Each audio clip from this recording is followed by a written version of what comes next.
ஒரு ஏடிஎம் கொள்ளையடிக்கிறவன், அதை திருடணும்னு நினைக்கிறவன், அவனுடைய ஃபர்ஸ்ட் டார்கெட் அந்த ஏடிஎம் வாட்ச்மேனை தான் அடிப்பான். ஏன் வாட்ச்மேனை குறி வைக்கிறான்? ஏன் வாட்ச்மேனை வேலையிலிருந்து அகற்ற நினைக்கிறான்?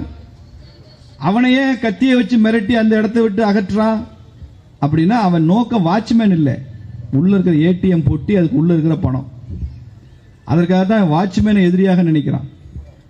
ஏன் இன்னைக்கு ஊழல் கட்சிகள், தேச விரோத கட்சிகள், திமுக மாதிரி கட்சிகள்லாம் ஏன் நரேந்திர மோடியை எதிரியாக நினைத்து வேலை செய்கிறார்கள்? இந்தியா என்கிற ஏடிஎம் வாட்ச்மேன் நரேந்திர மோடி. திமுகவோட இலக்கு மோடியை விமர்சனம் பண்றது இல்ல, தப்பா புரிஞ்சுக்க. மோடியை திட்டுறாரு, மோடியை விமர்சனம் பண்றாரு இல்ல, அவங்க கண்ணு ஏடிஎம் மேல இருக்கு, இந்த தேசத்தின் பொக்கிஷத்தின் மேல இருக்கு. இந்த மனுஷன் இருக்கிற வரைக்கும் நம்ம திருடுறது சிரமமா இருக்கும், திருடுனா பிடிச்சுவாயான்ற பயத்துல தான் அந்த வாட்ச்மேன் அகற்று நினைக்கிறாயா. உங்கள் மக்களுக்கு வாட்ச்மேனா இருக்கிற கட்சி பாரதிய ஜனதா கட்சி என்பது இந்த அரங்கத்தில் உட்கார்ந்து இருக்கிறவங்களுக்கு தெரியும், வெளியில உள்ளவங்களுக்காக நான் இதை சொல்றேன்.